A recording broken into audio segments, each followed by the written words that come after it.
Kunjungan kerja Presiden Joko Widodo ke Blitar pada Selasa tanggal 7 September tahun 2021 diwarnai sebuah insiden.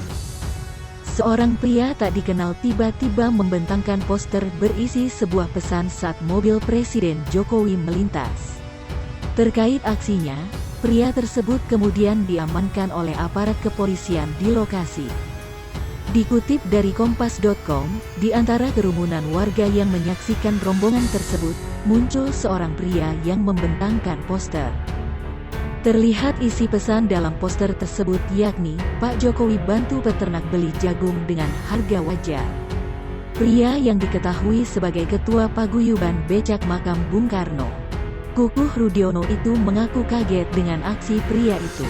Sementara itu, Kabagops Polres Blitar Kota Kompol Haris Sutrisno yang mengetahui kejadian ini langsung mengamankan pria tak dikenal itu ke mobil polisi.